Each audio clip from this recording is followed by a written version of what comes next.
Hoje vamos dar uma olhada nos números mais recentes da Sanepar, do segundo trimestre de 2025. Parece que algumas fontes apontam para uma queda no lucro e também um aumento da dívida. A ideia aqui é entender o que está por trás disso. E se esse tipo de análise mais direta te interessa, já aproveita para curtir e se inscrever aqui no canal, para acompanhar os próximos conteúdos. Bom, vamos lá. O que chamou mais atenção foi essa queda no lucro da Sanepar, né? Pelo que a gente entendeu, o resultado do primeiro TRI foi meio que inflado por uns precatórios, é isso? Então talvez o segundo trimestre mostre a foto mais real da operação. Exatamente. Precatório é receita que não acontece sempre, né? Deu um gás artificial no lucro lá no começo do ano. Se a gente olha só o segundo trimestre, aí sim dá para ter uma ideia melhor do desempenho real, sem esse efeito pontual. Faz sentido, mas olhando o semestre inteiro, teve coisa boa também como investimento, né? Foi alto, quase 1,1 bilhão de reais nos primeiros 6 meses, um aumento de 26%. E muito disso foi para esgoto, imagino. Tem as metas para cumprir, certo? Correto. O foco em esgoto é bem estratégico agora. A meta regulatória é chegar em 90% de coleta e tratamento. Hoje eles estão ali perto de 82%, então o investimento tem que ser forte mesmo. Para a água já é 100%, tá tudo certo lá. Uhum. E outros pontos que eu vi aqui, inadimplência bem baixa, 0,8%, o que é ótimo, e o endividamento. Apesar desse investimento todo, a alavancagem de 1,7 vezes dívida líquida sobre EBITDA ainda parece ok, né? Sem a alavancagem, por enquanto, está controlada. Mas olha, aqui a gente precisa ver o fluxo de caixa com cuidado. A empresa gerou 1,4 bilhão de reais na operação no semestre. Só que ela investiu quase 1,1 bilhão. E se a gente soma outras saídas importantes, tipo 402 milhões de juros sobre capital próprio, JCP, e mais quase 500 milhões de pagamento de financiamento. Bom, aí o total de saídas passa de 2 bilhões. Opa, peraí. Então o dinheiro que a operação gerou não deu para cobrir os investimentos e mais esses pagamentos de JCP e dívida? Exatamente esse o ponto. No primeiro semestre, a conta não fechou. Acabou queimando uns 400 milhões de reais de caixa, sabe? O caixa caiu de 1,8 bilhão para 1,4 bilhão. Isso, claro, força a Sanepar a pegar mais dívida para pagar as contas e aí explica a tendência de aumento da alavancagem. É algo comum no setor agora, por causa desses investimentos pesados. E um detalhe interessante, neste semestre, 78% do investimento veio do próprio caixa. Isso não é o normal. Historicamente, a maior parte vem de dívida. Entendi. Então essa questão do caixa e da dívida merece atenção mesmo.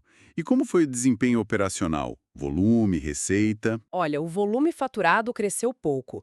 O que ajudou foram as novas ligações de água, 1,2% a mais, e principalmente esgoto, quase 3%.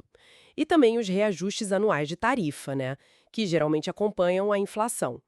Mas especificamente no segundo trimestre, a receita líquida subiu só 2,5% em relação a 2024. Isso porque o reajuste da tarifa foi considerado meio fraco e o volume também não ajudou tanto assim. Hum. E com a receita crescendo pouco assim, imagino que os custos devem ter pesado bastante para derrubar o resultado final, né? Precisamente. Enquanto a receita subiu esses 2,5%, os custos e despesas operacionais saltaram quase 15% no trimestre. Chegaram a 1,5 bilhão. Teve uma queda no custo com o pessoal de 10,6%, o que foi bom isoladamente, mas não foi o suficiente para compensar a alta geral de jeito nenhum. O resultado disso, o EBITDA caiu 17% e o lucro líquido caiu 30%, comparando com o segundo trimestre de 2024. Ah, entendi. Isso explica a queda nas margens, então. Aqueles números bonitos do semestre, tipo margem EBITDA de 47%, eram por causa dos precatórios do primeiro tri, então, meio que uma ilusão. Correto. Se a gente isola o resultado recorrente do segundo trimestre, a margem EBITDA fica mais ali na casa dos 30%. E a margem líquida em torno de 15%. Bem abaixo daqueles números inflados que apareceram no semestre. E isso muda a percepção de preço da ação, né? Eu vi gente falando que o PL, o preço sobre lucro, de 4 parecia barato demais. Tem que ter um pouco de cautela aí. Esse PL de 4 considera o lucro dos últimos 12 meses que está está inflado. Se a gente ajusta para um lucro mais normalizado, usando os resultados recentes e tirando esses não recorrentes, o PL ficaria mais para perto de 8 vezes. E assim, historicamente, um PL de 8 para a Sanepar não foi sempre uma barganha, sabe? Especialmente se os resultados continuarem assim, mais fracos. E ainda tem a história dos dividendos, né? Pagam semestralmente, mas demora para cair na conta. A próxima data com direito é só em dezembro, mas o dinheiro mesmo só entra em junho de 2026. É isso. Exato. É um dividendo que a gente pode classificar de baixo para moderado e ainda tem essa espera longa. Mas, claro, é importante ponderar tudo. Apesar desse trimestre mais fraco, da dívida subindo, a Sanepar tem um histórico bem sólido de lucros crescentes e consistentes ao longo dos anos, tirando essa questão recente do não recorrente, claro. O retorno total para o acionista foi historicamente muito bom, superou índices de mercado. O ponto de atenção é que, como a gente viu lá em 2019, comprar só olhando o retrovisor depois de uma alta muito forte pode ser arriscado. A ação caiu bem depois daquele pico. Certo. Então, recapitulando rapidamente.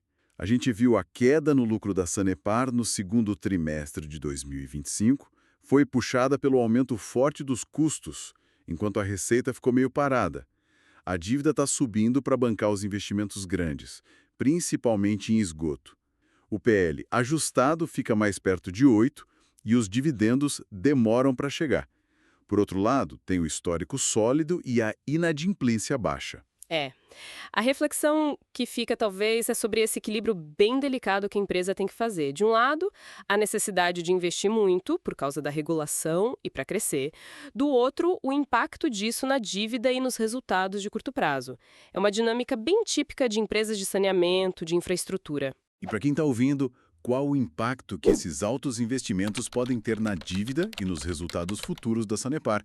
Deixe um comentário com a sua opinião sobre essa parte da conversa. E claro, se gostou dessa análise, não esquece de deixar a curtida, conferir se está inscrito no canal e ativar o sino para não perder os próximos vídeos.